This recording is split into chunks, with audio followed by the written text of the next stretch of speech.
Hola, hola, hola. Bueno, ¿qué tal? Buenas tardes a todos. Le damos la bienvenida nuevamente en este último encuentro del primer módulo integrando en el Registro General de la Propiedad Inmueble. También queríamos, antes de arrancar, queríamos también querer avisar que están integrando acá presente las autoridades dentro del directorio del Colegio de Abogados de acá de Santa Fe, a quien queremos cederle la palabra, la doctora Gisela Frutos y el doctor Emanuel Chavo, que quieren hacer una mención. Buenas tardes a todos. Bueno, queríamos invitar a Graciela Jiménez, por favor, que pase.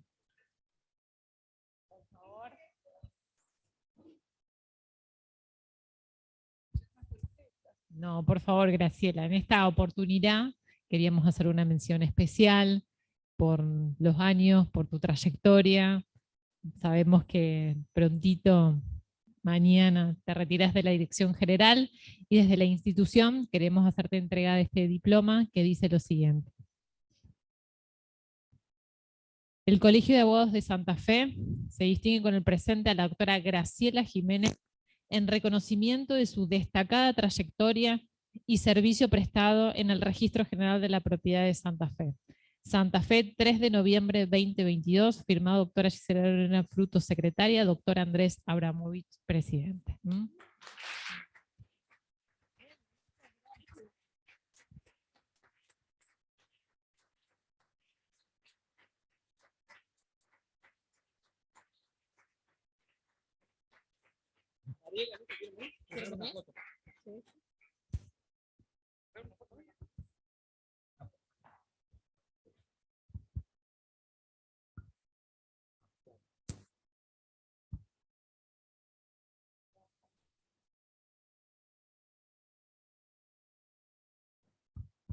Graciela, te cedo la palabra. Gracias. Bueno, me sorprendieron realmente, gratamente. Son muchos años de compromiso con el registro. Hemos estado siempre dispuestos a colaborar con los profesionales del derecho, tanto los abogados como los notarios, también con los agrimensores. Tenemos la suerte de haber compartido en esas mesas de enlace todas las necesidades que tenían los profesionales para que nosotros diéramos una respuesta. Y creo que, bueno, me parece que misión cumplida, ¿no?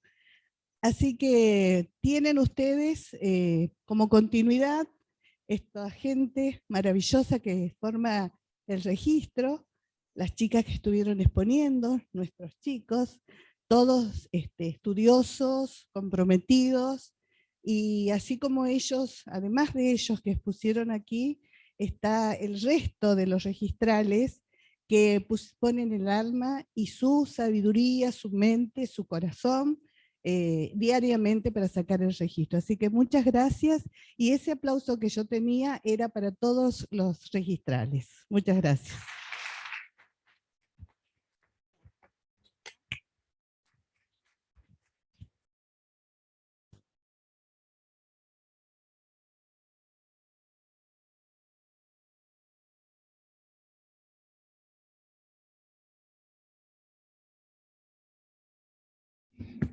Bueno, vamos a continuar. Le voy a ceder la palabra a la doctora. Me están diciendo la doctora acá que, bueno, les queríamos comentar que sale a reiterar, en realidad también invitarlos a quienes están presentes a los registradores, que el próximo miércoles vamos a tener las jornadas de agrimensura aquí en el colegio, así que también están invitados. Va a ser el mismo miércoles por la tarde. Sí, por la tarde. De cualquier manera, yo los invito a que en la página nuestro del Instagram del instituto, que es Instituto de Derecho Civil CAST, pueden ingresar, ahí está el programa. Y bueno, desde ya también invitados a los expositores y también a la gente que está en el entorno, que siempre uno se olvida, pero también para que puedan participar va a estar habilitada la parte también virtual. Así que bueno, ahora le voy a ceder la palabra a la doctora. Hola, buenas tardes.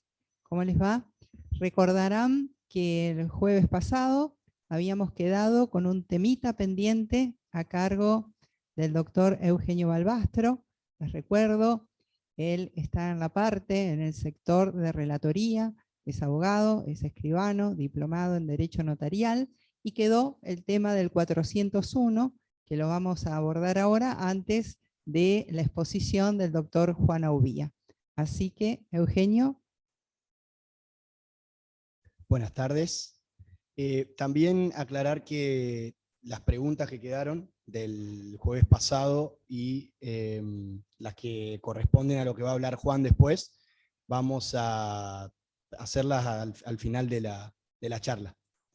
Bueno, no, yo lo que quería es decir, antes de que hable Juan, 2 o 3 cositas en relación al formulario 401, en virtud de que, como todos saben, hoy estábamos ahí repasando, en el año 2015 fue que se desglosó el oficio viejo que se presentaba normalmente en el formulario 103 y en el formulario 401, y a partir de allí surgió una cuestión que cuando se presentaba en el oficio por una ficción legal, obviamente se generaba una reserva de prioridad y se tomaba para la libre inhibición la fecha del oficio que ingresaba en mesa de entradas. Cuando lo separamos, después de varios, hubo debates y hubo ciertas cuestiones, hasta que se logró una disposición técnico-registral, el formulario 401 tiene que ser de la misma fecha o posterior al formulario 103, que es el que genera la reserva de prioridad. Esto porque es una cuestión de que por ahí genera dudas. Y para completar el formulario 401, dentro de todo es más simple que el 103 porque hay menos cosas que completar, pero a mí me parece que tiene por ahí algunos ítems importantes que aclarar. Perdona a los presentes, por ahí miro la pantalla porque no, la misma. En la naturaleza del acto, ahí dice sucesorio, pero bueno, normalmente ahí colocan, si bien existen actos, por ejemplo, para la subasta, para la usucapión, son 2 casos en donde el registro no exige la libre inhibición, por eso coloqué sucesorio, que es por ahí el caso práctico. Y después, cuando completamos los datos, tanto de las personas físicas como de las personas jurídicas, en las personas físicas no debe faltar el apellido, el o los nombres, y lo más importante, el DNI o el quid o quid. Y en la persona jurídica, obviamente la denominación, el número de quid, y el domicilio y la inscripción en el registro público de comercio. Digo porque muchas veces son motivos de devolución del 401, porque siempre falta algún ítem. Y, pasa por favor, Mariela. Gracias. Bueno, esa es la parte de abajo. Recordemos que esto es una sola hoja, que no se presenta por duplicado, sino que es una sola hojita, y en la parte de abajo colocamos lo que es la parte del interés legítimo, con los mismos datos que se completan en el formulario 103.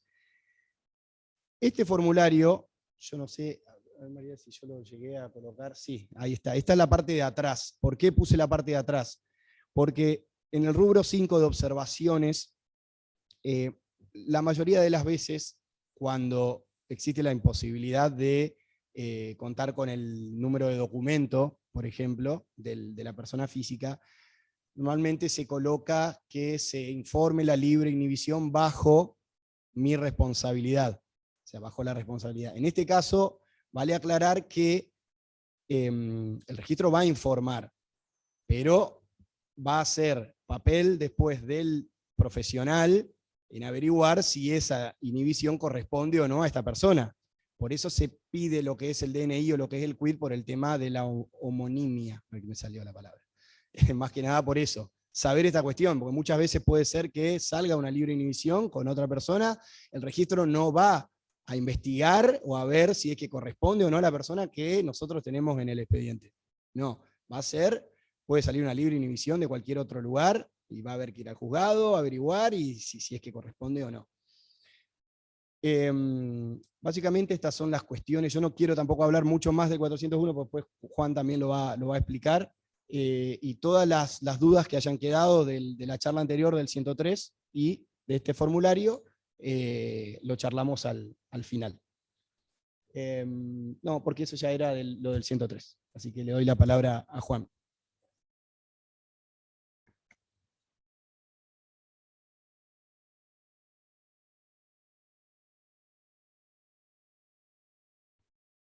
Bueno, buenas tardes. ¿Se escucha bien en el fondo? ¿Sí? Perdón, Juan, te presento, Ay, bueno. porque acá te conocen la mayoría, pero quienes están Dale. del otro lado, a continuación, quien va a exponer, y con esta exposición se va a cerrar este primer módulo de las jornadas santafesinas, las primeras jornadas santafesinas de Derecho Registral, que la verdad que han sido todo un éxito, así que felicito la iniciativa, y toca este cierre al doctor Juan Aubía, que es jefe de medidas cautelares, abogado, y justamente nos va a hablar del tema que a él le ocupa. Ahora sí, Juan, te cedo la palabra. Gracias, Mariela. Bueno, ante todo, buenas tardes a todos los presentes y a quienes nos siguen en forma remota. Antes de comenzar, quería agradecerle a Leandro, el Instituto de Derecho Civil y a las autoridades del colegio por darnos esta oportunidad de ser parte de estas primeras jornadas de Derecho Registral Santafesino, así que bueno, muchas gracias. Y como decía Mariela, voy a tratar de desarrollar el tema de medidas cautelares. El objetivo principal de este encuentro es brindarle las herramientas necesarias para la anotación en el registro de las distintas medidas cautelares en forma definitiva, haciendo hincapié en sus principales requisitos y elementos, como también en las consultas que recibimos a diario en el registro y en aquellas dificultades que observamos al momento de la calificación de los distintos documentos, lo que producen en muchos casos la anotación provisional de las medidas, que para el profesional facultado para el diligenciamiento, además de poner en riesgo esa orden de prioridad o de preferencia, también significa volver a dedicarle tiempo a ese trámite, volver a dejarlo a la firma en el juzgado, volver a pagar los sellados fiscales, que a veces son muy importantes, y para el registro significa volver a procesar un documento que ya había ingresado. Y que en el peor de los casos, cuando el defecto no pueda ser posteriormente subsanable, el registro va a proceder a la devolución del trámite con el riesgo que implica dejar el inmueble sin cautela. ¿Y por qué decimos que esto implica un riesgo? Porque las medidas cautelares constituyen un instituto del derecho procesal tendiente a asegurar la efectividad de la actividad jurisdiccional. Por un lado, evitando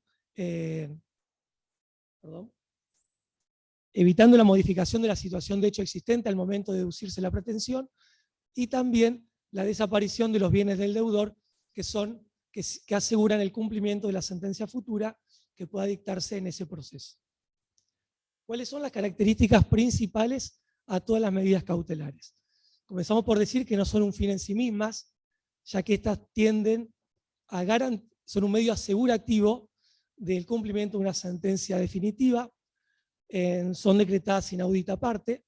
Imagínense si nosotros le avisáramos a nuestra contraparte que le vamos a trabar una medida cautelar sobre un bien inmueble, no duden que mañana a primera hora van a estar ingresando al registro un certificado para lograr una reserva de prioridad que le gane a nuestra medida cautelar.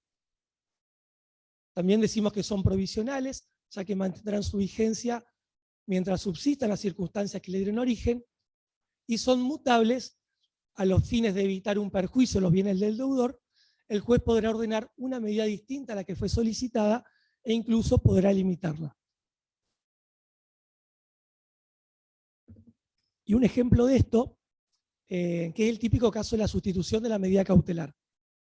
Supongamos que Eugenio es dueño de una empresa de la cual yo soy su empleado y fui despedido, y yo muy enojado con Eugenio que me despidió, yo le trabo un embargo sobre las cuentas bancarias de la empresa, generándole un perjuicio.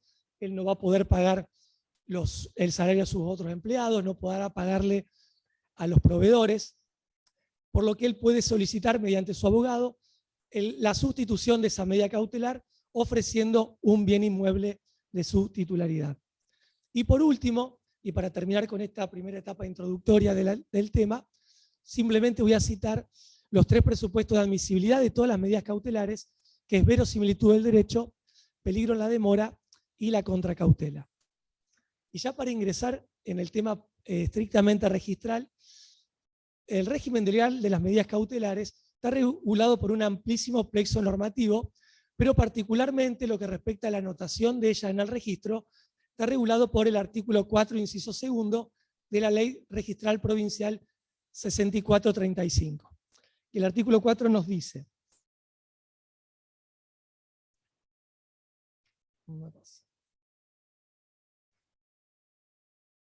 acá está. En el registro se inscribirán o incorporarán, según correspondan, los siguientes actos: los que dispongan embargo y demás providencias cautelares, y los que declaren la inhibición de las personas para la libre disposición de sus bienes, sean judiciales o voluntarias, así como aquellos que determinan la existencia de la litis y las respectivas anotaciones y cancelaciones. A partir de este artículo podemos hacer dos distinciones.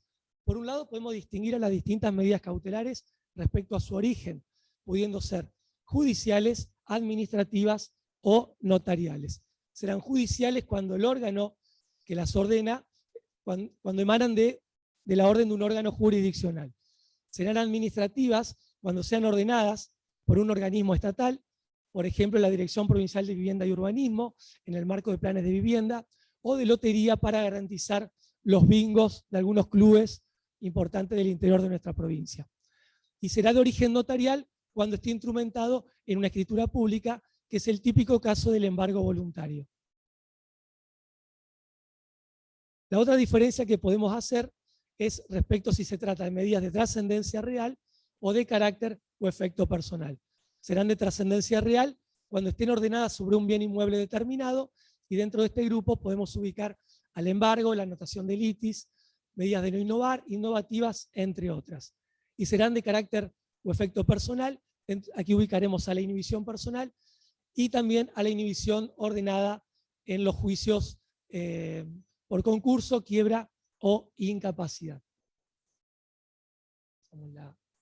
Bueno, y ahora llegamos al plazo de caducidad de todas las medidas cautelares, que conforme el artículo 65 de la ley, dispone que todas las medidas cautelares caducan de pleno derecho por el mero transcurso del tiempo a los 5 años de su anotación, con excepción de aquellas que son ordenadas de oficio en procesos especiales como concurso, quiebra o incapacidades civiles. Y los plazos se cuentan a partir del día de su anotación. Seguimos. Ahora vamos a entrar a analizar a la inhibición general de bienes, que tiene como principal finalidad afectar la libre disposición de los bienes del deudor en forma genérica. Es decir, no recae sobre un bien determinado, sino sobre la universalidad de bienes del deudor. Y con excepción de aquellas inhibiciones que la propia ley le da un plazo distinto de caducidad, como el caso del concurso, quiebra o incapacidad, las inhibiciones son de carácter subsidiario del embargo y serán ordenadas siempre que no se pueda hacer efectiva la traba del embargo por inexistencia, insuficiencia o desconocimiento de bienes del deudor. Respecto de las resoluciones de restricción de la capacidad que están dispuestas en el artículo 32 del Código Civil y Comercial de la Nación, en las que se nos comunica para qué actos, tanto de disposición como de administración, el sujeto va a requerir la asistencia de un apoyo, y en la que no fue expresamente ordenada la anotación de la inhibición, el registro, conforme a la disposición técnica registral conjunta número 8 del año 2016, va a proceder a la anotación de la inhibición en forma provisional para que la misma sea confirmada judicialmente, fuera posteriormente confirmada judicialmente. Vamos a la próxima imagen. Y aquí vamos a analizar cómo esa rogatoria de inhibición va a ingresar al registro. Lo primero que tienen que tener en cuenta es que para la anotación de todas las medidas cautelares, el registro de Santa Fe no es obligatorio el uso de un formulario en particular, pudiendo ingresar por medio de un formulario o por medio del oficio escrito por el profesional. Nosotros recomendamos la utilización de los formularios que están subidos a la página de la provincia, el 122 para la inscripción de inhibiciones y el 121 para el resto de las medidas cautelares. Bueno, y ahí yo puse los distintos pasos y accesos directos en el cual deben ingresar para llegar a los distintos formularios. Bueno, ahora vamos a entrar a analizar cuáles son los elementos esenciales para la anotación de la inhibición. El primero, los autos caratulados, número de expediente o QUIG y juzgado donde tramita, que además de individualizar el proceso donde se va a ordenar la traba de esa medida cautelar, nos van a determinar primero si la medida cautelar está exenta o no del pago de los sellados. ¿Cuáles están exentas? Primero, todos aquellos donde el actor sea un ente público, comunas, municipios, la provincia, la nación, Banco Nación, el Fisco Nacional, también en aquellas causas laborales, en aquellas causas donde lo que se esté pidiendo sea alimentos, la afiliación, y bueno, y en los casos de concurso, quiebra, incapacidad, entre otros. Y además algo muy importante respecto de la inhibición es que por medio de la carátula vamos a determinar el plazo de vigencia, porque todas aquellas que sean ordenadas sobre concurso, quiebra o incapacidad se anotarán sin plazo de caducidad. Lo segundo, la determinación del monto y de los sellados. El monto es la extensión patrimonial de la medida cautelar y esta debe estar determinado, caso contrario estaríamos afectando derechos de la persona sujeta a esa medida cautelar. Debe estar determinado el monto total o en su defecto el capital más los intereses. Y también debemos determinar la moneda, sea nacional o extranjera. Y respecto al monto total, de acuerdo a ello vamos a hacer los sellados fiscales. Todas las medidas cautelares reponen el 6 por 1000 del monto total. Cuando el 6 por 1000, ahí le cité el código que es 83025 del nomenclador del API. Cuando ese cálculo del 6 por 1000 sea inferior a 360 pesos, se debe reponer 360 pesos. Y la ley convenio, 750 pesos es la ley convenio actual. Esto siempre y cuando la inhibición no esté exenta del pago de los sellados. Y algo muy importante respecto al monto de las inhibiciones, que en nuestra provincia es obligatorio la determinación, porque el Código Procesal de nuestra provincia, en el artículo 506, le otorga a la inhibición el mismo rango que al embargo, al decir que, salvo privilegios o concursos, tanto la inhibición como la inhibición van a determinar el orden de preferencia conforme la fecha de su anotación. Por eso, salvo que sea decretada sin monto, el caso de no tenerlo se anotará en forma provisional por 180 días. Ahora sí, pasamos a los sujetos pasivos de la medida, que según el artículo 53 de nuestra ley registral, para la persona humana debemos consignar apellido y nombre completo, sin iniciales y sin estar abreviado, tipo y número de documento, DNI, LE o LC. La cédula de identidad no es un tipo de documento al cual aceptamos y es motivo la anotación provisional. Y la ley nos dice que podemos además, cualquier dato que sirva a los fines de individualizar a la persona y evitar homonimias, también los pueden citar. En el caso de extranjeros residentes en el país, deben citar documento nacional de identidad, que generalmente son 92 y pico de millones, o en su defecto el número de pasaporte. Y para los extranjeros no residentes deben citar el documento que corresponda a la ley del lugar de su residencia. Respecto de las personas físicas, deben citar la denominación de la persona jurídica, número de quit, inscripción en el registro público que corresponda. Acá no hace falta que nos acompañen la certificación del registro público de comercio, sino simplemente citar tomo, folio, número o el número de legajo. Y por último, el domicilio de la sociedad. Y son esos mismos datos los que deben citar en el informe 401 del cual Eugenio les estuvo hablando anteriormente.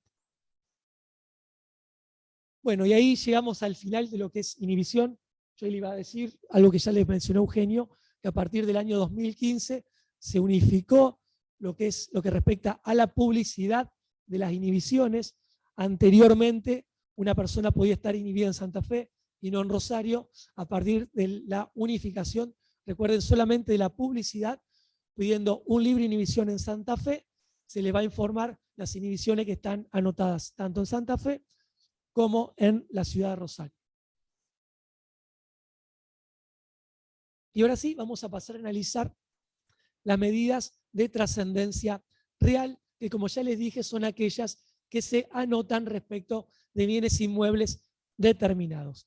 Si bien esta aclaración parece bastante obvia, pero muchas veces nos ingresan al registro oficios para que anotemos embargo a autos, lanchas, cuentas bancarias. Obviamente procedemos a la devolución de los mismos. Y como ya les dije también, componen esta categoría embargo, anotación de litis, medida de no innovar, medidas innovativas y otras que puedan provenir de extraña jurisdicción. ¿Cuáles son esos elementos y requisitos para la anotación de este tipo de medidas? En primer lugar, la individualización del proceso, y lo mismo que ya dijimos para las inhibiciones. Auto caratulado, número de expediente o número de quij, juzgado donde tramitan, dijimos que se individualiza el proceso donde tramita la medida cautelar y nos van a determinar si la medida está exenta o no del pago de la reposición. A diferencia de las inhibiciones, no nos van a determinar plazo de vigencia, ya que todas tienen un plazo de caducidad de 5 años contado desde la fecha de su anotación. El segundo módulo o apartado que le sugiere el formulario es la naturaleza de la medida. La naturaleza de la medida son las características, requisitos y elementos que distinguen a una medida cautelar de otra. Y si bien, como ya les dije, todas comparten mismas características, los mismos presupuestos de admisibilidad, e incluso van viendo que comparten los mismos requisitos que son calificados por el registrador para su anotación, no todas las medidas producen los mismos efectos y las mismas consecuencias. De este modo, no es lo mismo un embargo preventivo de un embargo ejecutivo de un embargo ejecutorio. El embargo preventivo es aquel que afecta preventivamente a uno o más bienes a los fines de garantizar el cumplimiento de una sentencia futura. El embargo ejecutivo, por su parte, se obtiene teniendo como base un título ejecutivo y el ejecutorio es el que resulta del dictado de una sentencia definitiva. Por otra parte, tenemos a la medida de no innovar, que es aquella que ordena a cualquiera de las partes a abstenerse de alterar dure el pleito la situación de las cosas sobre la que versa o versará la litis existentes al momento del dictado de la medida.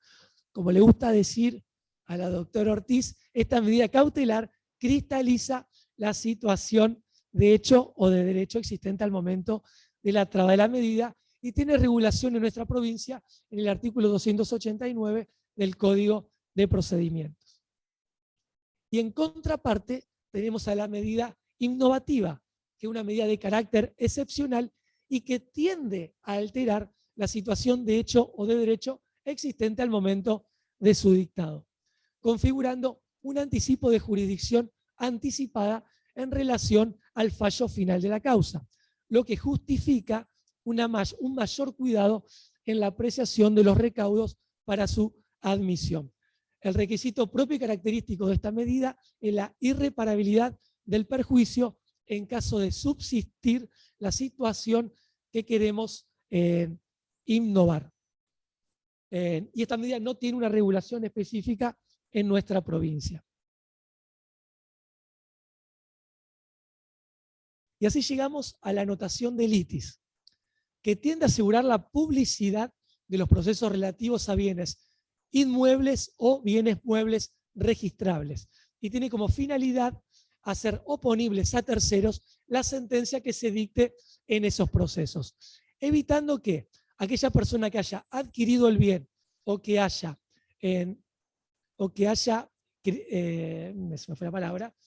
constituido un derecho real sobre él, no pueda ampararse en el principio de buena fe que como principio general instituye el artículo 9 del Código Civil y Comercial de la Nación. Y algo muy importante que deben tener en cuenta es que la anotación de litis no impide ni restringe la disponibilidad del bien. Solamente lo que hace es dar publicidad que sobre ese bien se está llevando adelante un litigio. A partir de la sanción del nuevo Código Civil y Comercial, en particular con el artículo 1905, se ha incrementado exponencialmente el ingreso de este tipo de medidas y conjuntamente la cantidad de consultas, dudas y dificultades que vemos a la hora de la anotación de las mismas. Generalmente, y la más común, es respecto a la individualización del inmueble. Nos llega al registro el oficio donde no está individualizado el inmueble con su inscripción de dominio. Y ahí nos encontramos en la situación de que no sabemos si omitieron denunciarlo porque se olvidaron, porque muchas veces sucede, o no lo denunciaron porque ese inmueble aún no tiene primera inscripción en el registro. En ambos casos, el registro va a proceder a la devolución del documento diciendo que no se toma razón porque no consta individualizado el inmueble con su inscripción de dominio, y en caso de no tener su primera inscripción, nos vemos ante una imposibilidad de anotarlo porque no tenemos un asiento donde registrarlo. El documento sale del registro y a la semana vuelve el profesional a preguntarnos cómo siguen con el proceso, ya que no se les trabó la medida. Nosotros les recordamos que el artículo 1905 lo que nos está diciendo es que junto con la resolución que confiere el traslado de la demanda o la excepción de la prescripción adquisitiva, se va a ordenar la anotación de la anotación de litis. Y la anotación de litis se ordenó, la anotación de litis ingresó al registro, pero no se tomó razón por una imposibilidad material. Y con esa devolución que nosotros le hacemos en el registro, la acompañan en el expediente y continúa el proceso hasta lograr la primera inscripción, cuando, bueno, ingrese la carpeta una vez que ya tengan la sentencia. Respecto a este apartado, que es naturaleza de la medida, además de citar cuál es la medida que vamos a anotar, sea embargo, anotación de litis, medida de no innovar, debemos citar también qué acto respecto de esa medida queremos anotar.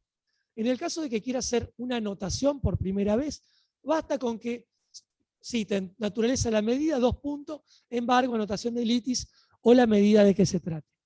En caso de que quieran reinscribir, levantar, inscribir en forma definitiva, nos deberán citar qué medida es la que quieran reinscribir o levantar. Deben citar esa relación, simplemente citando reinscripción del embargo número del año.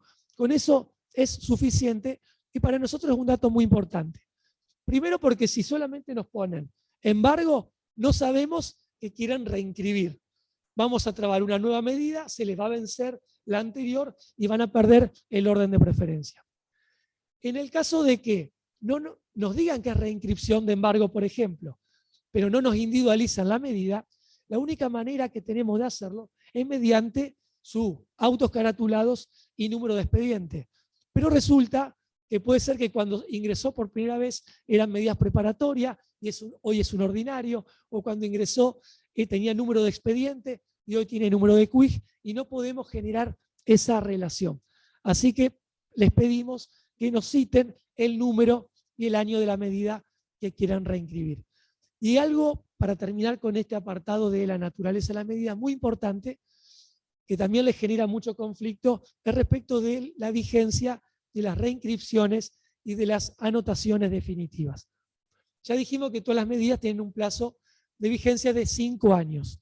Vamos a suponer que el embargo se anotó, hoy es 3 de noviembre, vamos a suponer que se anotó el 3 de noviembre de 2017, es decir, hace 5 años. Tenían tiempo para reinscribirla hasta hoy a las 2:30 del mediodía, que es la hora que el registro cierra sus puertas. Pero esa reinscripción que lo pudieron haber hecho hoy, la pudieron haber hecho hace un mes o hace un año. Pero tengan en cuenta que independientemente de cuándo se hizo, el nuevo plazo de 5 años siempre va a correr a partir de la fecha de su vencimiento, hoy 3 de noviembre, y va a estar vigente hasta el 3 de noviembre del año 2027 y así sucesivamente. Lo mismo respecto de la anotación definitiva. Vamos a suponer que hoy anotamos un embargo y se anotó en forma provisional, supongamos porque no cumplimentaron con el pago de los sellados. Se anota en forma provisional y dentro de un mes, 3 de diciembre, lo anotan en forma definitiva. La fecha de vigencia empieza a correr a partir de hoy, independientemente que se haya hecho definitivo el 3 de diciembre. ¿Qué sucede? En 5 años, cuando lo vienen a reinscribir teniendo en cuenta, pensando que la medida caduca el 3 de diciembre. Por lo cual, esa medida ya va a estar caduca y van a perder ese orden de prioridad o de preferencia que la medida le estaba guardando.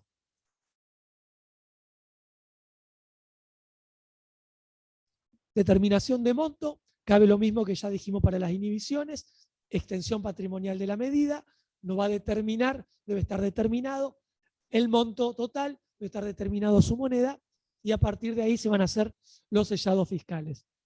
Lo mismo que ya dijimos para la inhibición, la única diferencia respecto de la anotación de litis y de todas aquellas medidas como la medida innovar o medida innovativa que no tienen monto, deben acompañar el avalúo fiscal o debe estar consignado en el cuerpo del formulario o del oficio.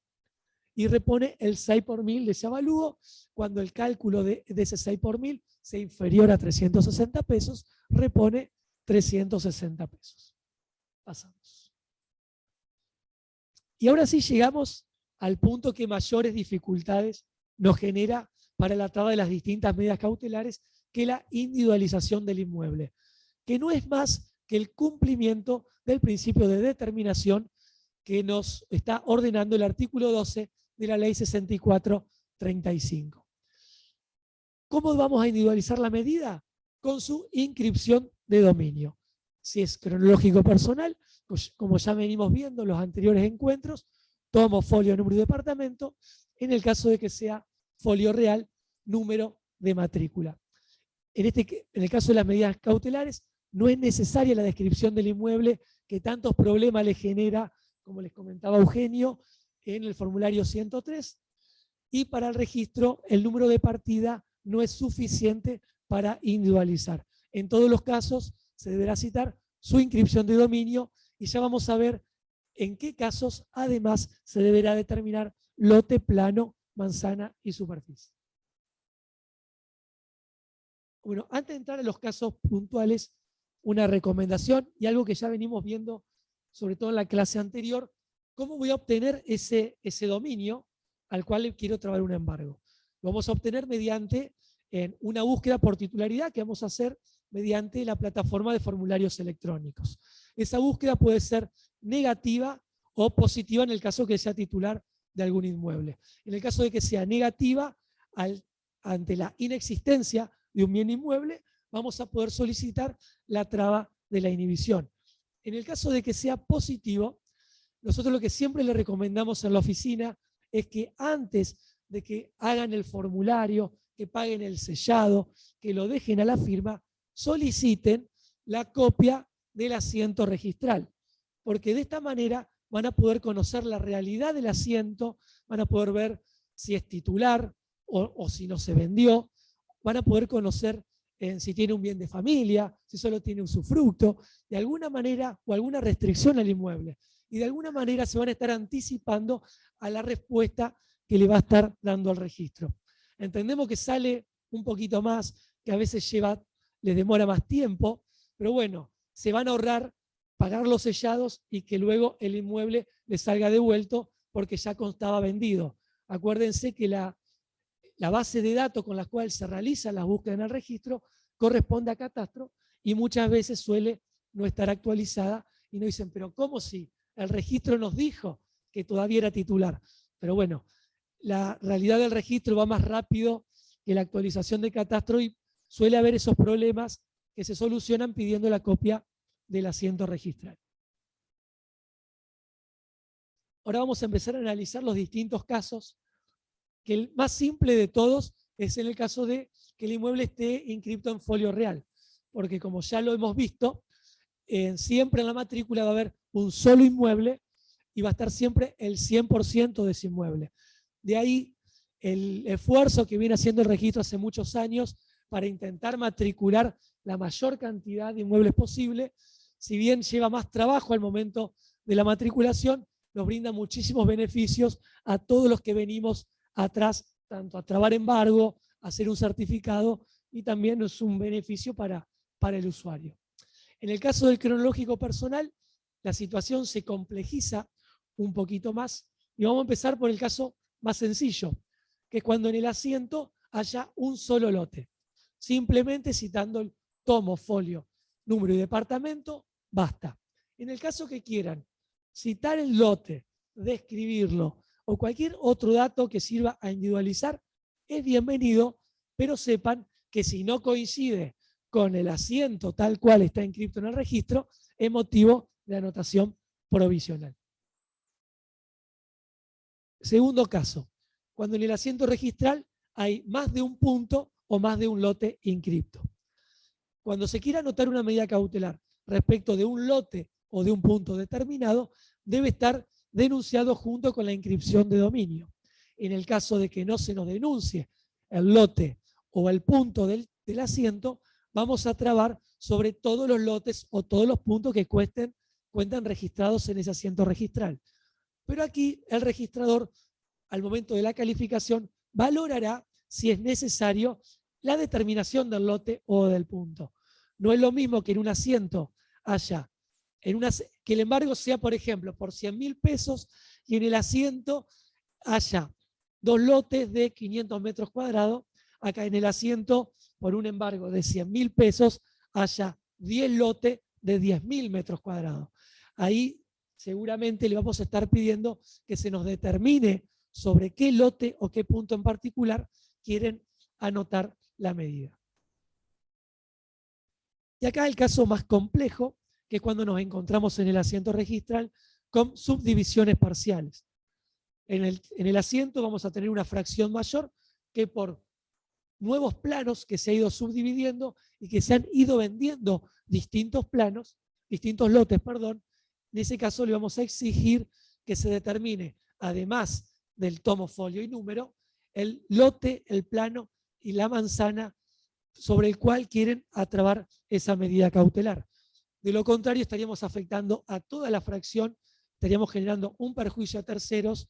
Acá veo que hay una escribana, y también le estamos generando un conflicto con los escribanos, que le estamos trabando un embargo a todos los lotes y ellos vienen a presentar un certificado por un lote en particular, y bueno, y ahí se nos genera un conflicto. En el caso que no esté determinado, anotación provisional por 180 días.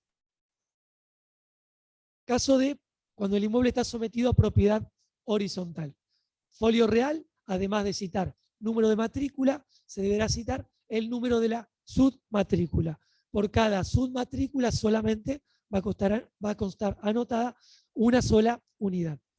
Y en el caso de cronológico personal, vamos a aplicar el mismo criterio que cuando en el dominio hay más de un lote o punto en el asiento. Si quieren trabar una medida sobre una unidad en particular, debe estar determinada en el documento.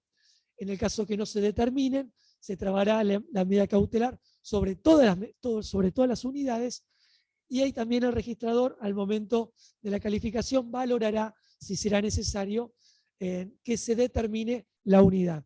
No es lo mismo que en el título esté inscripta 2 unidades, la vivienda y la cochera, a que en el asiento estén inscriptas 100 unidades correspondientes a un edificio. En ese caso, van a tener que determinar sobre qué unidad se va a trabar la medida.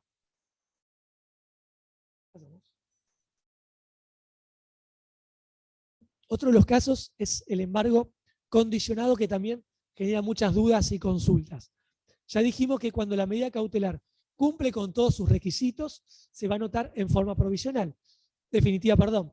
Cuando haya algún defecto que pueda ser subsanado, se anota en forma provisional. Cuando no pueda ser subsanado, dijimos que se va a devolver. Y el cuarto estado de nuestras medidas cautelares es el estado condicionado, que se va a dar en 2 supuestos.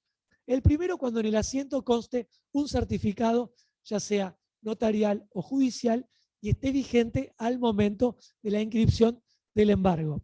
Tengan en cuenta que para los certificados notariales, su plazo de vigencia es 15, 25 o 30 días, para el cual el escribano tiene tiempo para otorgar la escritura, y luego tienen 45 días para que ingrese al registro y que la vigencia de los certificados judiciales es de 180 días. Por lo cual, siempre que ingrese la medida cautelar y los certificados esté vigente, se va a anotar en forma condicionada.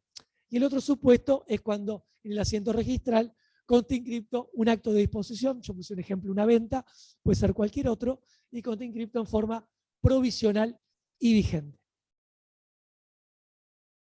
En el caso de un certificado notarial o judicial vigente, la medida cautelar perderá estado registral si dentro del plazo de vigencia del certificado ingresa la documentación para realizar ese acto para el cual el certificado le estaba haciendo la reserva de prioridad. Y en el caso de que se venza ese plazo sin que se realice el acto, la medida cautelar se emplaza y quedará anotada en forma definitiva, pura y simple. En el otro supuesto, la medida cautelar perderá estado registral si dentro del plazo de los 180 días de la anotación provisional se inscribe en forma definitiva y se emplazará, es decir, quedará anotada en forma pura y simple si cumplido ese plazo de 180 días la inscripción no se anota en forma definitiva. Persona humana y titular de la medida cautelar, persona humana o jurídica, en ambos casos debemos denunciarlo en el formulario tal cual consta inscripta en el asiento registral. Está bueno que a veces nos citen el documento, en la medida que en el asiento registral conste, vamos a poder cotejarlo y sirve para individualizar a la persona. El problema está cuando nos citan ese documento y no coincide en motivo de anotación provisional. Y bueno, y en el caso de los embargos sobre derechos y acciones, que aquí debemos diferenciar aquellos embargos que sean ordenados respecto, por un lado, de la inscripción de dominio o sobre la inscripción de derechos y acciones. Cuando la medida esté ordenada sobre la inscripción de dominio, además del titular registral, deberán citar la persona sobre la cual se le quieren embargar los derechos y acciones, que sería el sujeto pasivo de la medida. Lo ideal que en el formulario o en el oficio nos digan, se traba embargo sobre los derechos y acciones que le puede corresponder a Juan Pérez en el dominio de titularidad de María González. Y en el otro supuesto, cuando la medida está ordenada sobre la inscripción de cesión de derechos y acciones, deberán citar el nombre del cesionario, es decir, el titular de esos derechos y acciones, y tengan en cuenta que conforme a la disposición técnica registral número 1 del año 85, no se tomará razón cuando esos derechos y acciones sean posesorios. Bueno, ya estamos llegando al final. Por último, nos tienen que citar para los profesionales apellido y nombre y un contacto. Generalmente nos ponen el número de teléfono. ¿Qué problema se nos genera?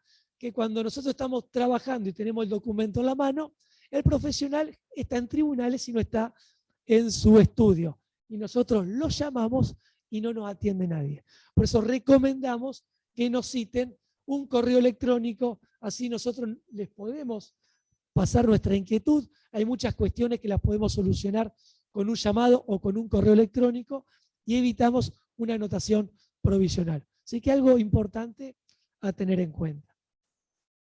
Y lo último, y ya para terminar, decreto y firma y sello de la autoridad judicial.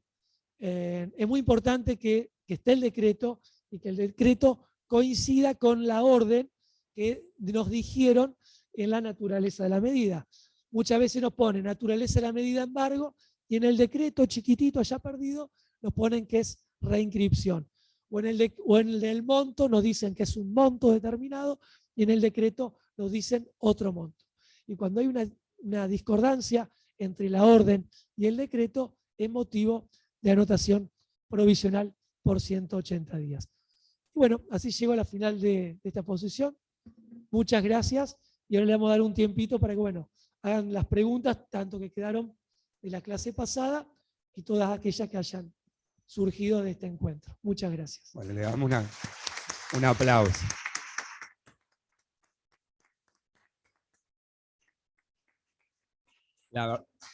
La verdad que excelente, Juan, y también, bueno, Eugenio, los dos.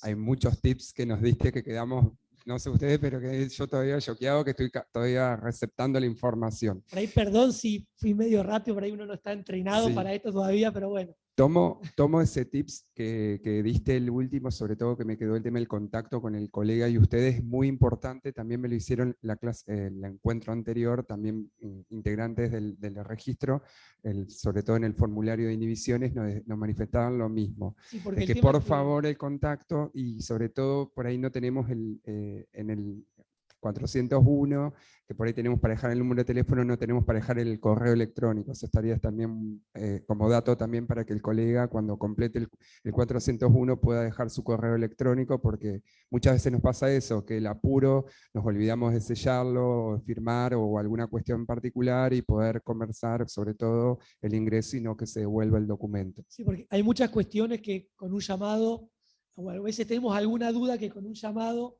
con una comunicación la podemos solucionar. Nos ponen en naturaleza de la medida embargo. Vamos a trabar el embargo y vemos que hay un embargo que está pronto a vencerse, que por los mismos autos, mismo expediente, y sospechamos que es la reinscripción. Entonces ahí, che, Leandro, ¿qué querías hacer? ¿Querés trabar un nuevo embargo? ¿Querés reinscribirlo? Entonces es muy importante. Primero, si no está muchas veces no está ni el teléfono, lo buscamos en la guía del colegio, muchas veces la guía no está actualizada, llamamos, nos dicen que ese número de teléfono ya se va de baja. Nos pasa comúnmente a nosotros también. Así, sí, entonces, sí. Con un correo está bueno y nosotros le escribimos y ustedes cuando pueden se ponen en contacto y pasan por el registro y lo podemos solucionar. ¿Hay preguntas ahí, María? Sí, acá primero voy a transmitir, es una buena idea la que un colega, Mariam, menciona que mientras se comienza la exposición, pongamos música. Está bien, después se van a enojar con qué música se elige, pero bueno, es una buena idea para quien está esperando del otro lado. La voy a transmitir al colegio. También las felicitaciones a Graciela, muy merecido reconocimiento, doctora, felicitaciones. Y las preguntas. Marta dice, ¿qué formulario va para el levantamiento? No es obligatorio el uso de un formulario particular. Generalmente los levantamientos ingresan con un escrito, más que con el formulario. Pero pueden utilizar el 122, que es para inhibiciones, o con un escrito estaría bien.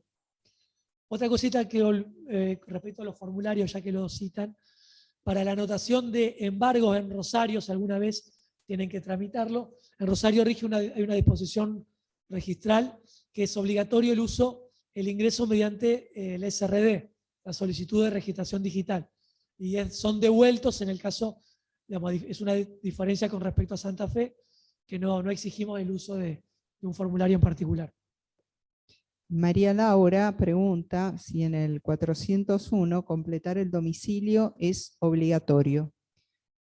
A ver, el domicilio se exige para las personas jurídicas y en principio habría que decir que es obligatorio. Obviamente ayuda, es un requisito más que ayuda para poder individualizar y a la hora de informar poder acotar si es que existen, si uno ya coloca el nombre de la persona jurídica, la razón social o coloca ya el quit, coloca la inscripción, es muy probable que se pueda llegar a determinar, pero hay que decir que es obligatorio, tanto el domicilio como la inscripción en el registro público de comercio, porque por ahí son ítems que están debajo y nadie los completa y cree que ya con el nombre y el quit, con eso basta. Dos cosas. Por un lado, hoy explicaba Juan el tema de las reposiciones, de los sellados, de los mínimos.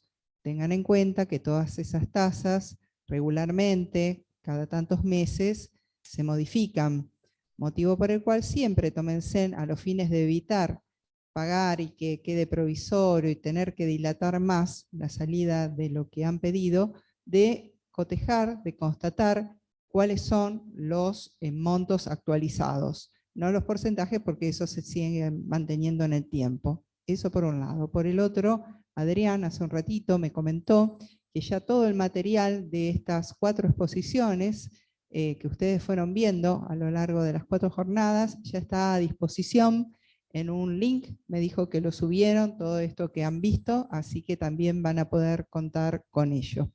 Y Noelia, por otro lado, dice, ¿por qué los embargos siguen saliendo en los informes registrales aunque hayan pasado los 5 años? Ahí va también Sí, la esa es pregunta. una medida que se tomó post pandemia debido a la cantidad de tiempo que estuvieron suspendidos los plazos registrales por una cuestión de seguridad. No se dio de baja en el sistema, pero bueno, ahí el certificador debe a la hora de la certificación no debería mandarlo, pero en el sistema si lo manda, deben acercarse sí, y obviamente se va a testar y no debería informarse. Pero igualmente quiero aclarar, es importante eso lo del tema de la publicidad del embargo, que esté, a ver, hay una cuestión también de registrar que siempre se consulte el expediente, sobre todo más allá de puede haber inexactitudes, puede haber que el embargo pasó de preventivo a ejecutorio y se subastó y no hubo una publicidad ahí, o sea, analizar bien ese expediente, sobre todo hacer el estudio, esa es una recomendación que siempre uno lo hace. Después otra consulta con el tema de la vigencia, esto por ahí es muy específico, el tema de la anotación del ITIS. Sí. La anotación del ITIS, la vigencia, 5 la calificación, lo toman porque siempre cuando empezó con esto de la sanción del Código Civil y Comercial, a partir del 2015, como decías, que surgieron muchos el tema de las anotaciones del ITIS, y decía, si es la naturaleza es una medida cautelar y como tal se le aplica el periodo de los 5 años de caducidad. Sí, lo determina la ley, que todas las medidas cautelares, salvo las que están expresamente ahí exceptuadas, tienen un plazo de vigencia de 5 años. Porque sé que a nivel nacional hay cuestiones que han surgido, si tenían vigencia, no tenían vigencia de caducidad, pero bueno, la calificación que... 5 años. Por lo cual, si tienen una medida anotada, van a tener que reinscribir.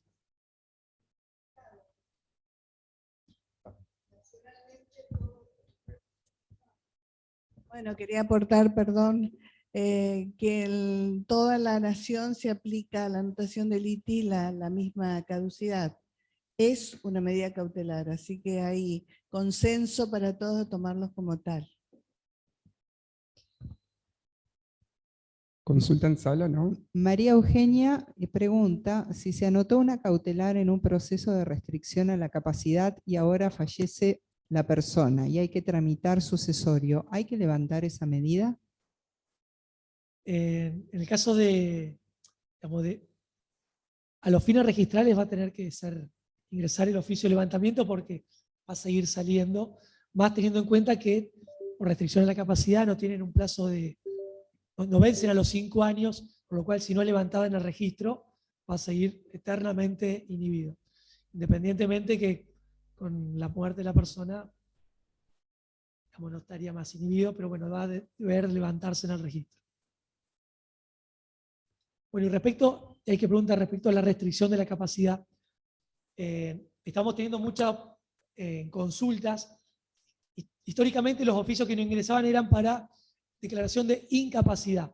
Con la sanción del nuevo código, que ya no habla solo de incapacidad, sino de restricción a esa capacidad.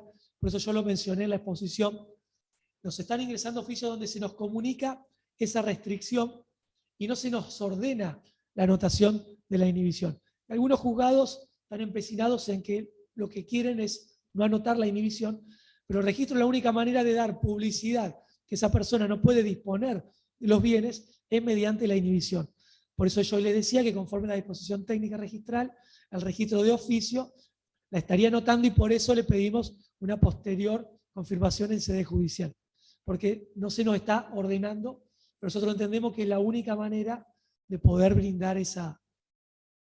Sí.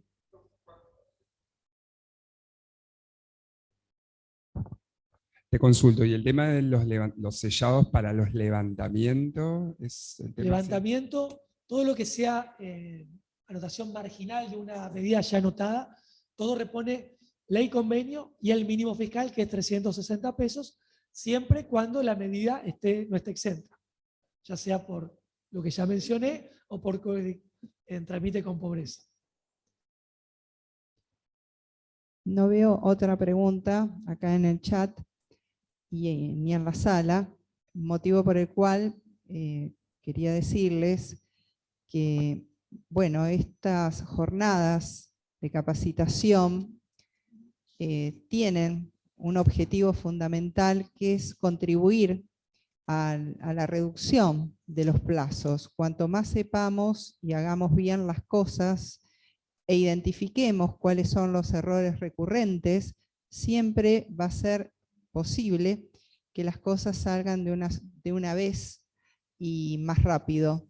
Tengan en cuenta que más allá de la naturalización que hemos hecho, el registro atravesó como el planeta, una pandemia. Me gusta siempre recordar que fue el primer registro del país en abrir sus puertas al poco tiempo, en que todo estaba restringido, y si bien la norma indicaba que era solo para trámites esenciales, se aceptaron todo tipo de trámites.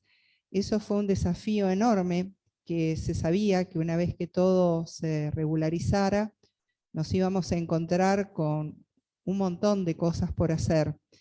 Y las capacitaciones han servido realmente, vemos que de a poco van dando su fruto, porque las cosas empiezan a entrar bien, porque se fueron adoptando criterios prácticos y porque incluso en lo que tiene que ver con trámites judiciales se generó un departamento que es solo para trámites judiciales, y creo que ustedes advertirán que las cosas están saliendo muy bien, muy a tiempo, y eso es el intercambio y este tipo de experiencias de escuchar a las distintas partes involucradas y tratar de ir limando las dificultades, los errores que se cometen, porque somos todos falibles, y bueno, el error siempre está latente, máxime cuando se reciben cientos de miles de trámites anualmente. Así que esperemos que no se pierdan este tipo de prácticas de intercambio. En este caso han sido con Erika, con Victoria, con Poppy, con Alejandro, con Eugenio y con Juan. La próxima vez tal vez sean otras las personas. Por suerte tenemos un registro con un altísimo nivel de profesionalismo, de conocimiento, de capacidad, y muy involucrados los y las empleadas y toda la gente que trabaja en el registro. A disposición de ustedes, y hemos tratado siempre de dar respuesta a cada requerimiento. Y muchas veces la presión es de urgente todo, y que saliéramos y que atendiéramos presencial. Sin embargo, sostuvimos una salida paulatina. Si bien la pandemia nos precipitó, la salida debía ser lo más ordenada posible. Creo que se está logrando mancomunadamente, así que, insisto, celebro y propicio este tipo de trabajos interprofesionales, interorganizacionales, para hacer las cosas cada vez mejor. Voy a una pregunta de María Alejandra. Ahora, perdón, hablé mucho. Una consulta al tema de la inhibición: si se ordena judicialmente, aunque haya bienes para embargar, ¿el registro lo toma igual? Porque no siempre los juzgados piden acreditar existencia de bienes, sino que el demandado después pida sustitución. Sí, porque cumplimos primero con la rogatoria judicial, y segundo porque no sabemos cuando nos llega la orden si sobre esa persona es titular de un inmueble o no. Por eso debe tramitar la sustitución de la medida. Bien, ahora sí, no veo otra pregunta, no sé. ¿No? Si el embargo fue informado a pesar de haber caducado, ¿hay que acompañar la toma a cargo por los herederos en un sucesorio? No, si el embargo ya está caduco, tienen que pasar por el registro, por la oficina de publicidad, para que le corrijan el certificado. No van a tomar a cargo una medida que no está vigente. Mariela, queríamos sumar también las palabras tuyas que nos haces hacia nosotros como colegio, y también queríamos aportar también a los colegas que están escuchándonos también, para también hacer partícipe, integrar también el instituto si quieren participar, nuestro Instituto de Derecho Civil, porque también nosotros creo que cuando nos conocimos el primer día que nos acercaste y nos abriste la puerta, le manifestamos también la preocupación, porque es algo que también velamos también por el cumplimiento de la normativa registral, más allá que hay un cierto grupo de colegas que hacemos eso, tratamos de cumplir con la norma, y que entendemos a veces que hay cuestiones que exceden institucionales, por un lado ustedes, que por ahí se suspenden los plazos, y por ahí uno... Y también tenemos problemas a veces también que nos pasa con nosotros lo llamamos la doble calificación, que a veces el juzgado no nos entiende la calificación que hace el registro, hay mucho para hacer, entendemos que esto es un avance, quedaron varios temas que por ahí en estas jornadas nos excedieron para participar. Decir también a los colegas que bienvenidos, que quieran participar al instituto y apoyar, seguir con estas jornadas. Esto es un avance, ojalá que sí sea, que o sea, más allá que no sea la cara visible hoy en día, que por favor, que colegas continúen, porque la incumbencia que tiene el abogado en el rol del derecho registral, más allá que lo pusimos de referencia al doctor Sabene, pero quien está en la diaria, y acá en Santa Fe lo vemos a diario, la preocupación y la ocupación que tiene, y la importancia, el rol que tiene el abogado en el ámbito registral, no solamente en el ámbito inmobiliario, que hoy están ustedes participando y están integrando acá, que también los invitamos para toda la jornada, que es muy enriquecedora, que viene ya también por el automotor y también por el registro público e Inspección General de Personas Jurídicas. Así que bueno, les agradecemos también a ustedes y también a todos los empleados encargados de registros que están acá, que nos acompañaron durante toda esta jornada. Así que gracias, y un aplauso.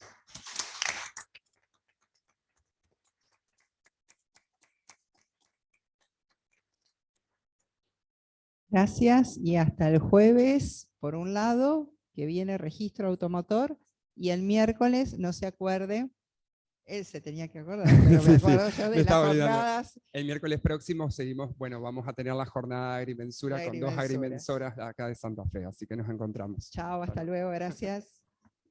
Gracias.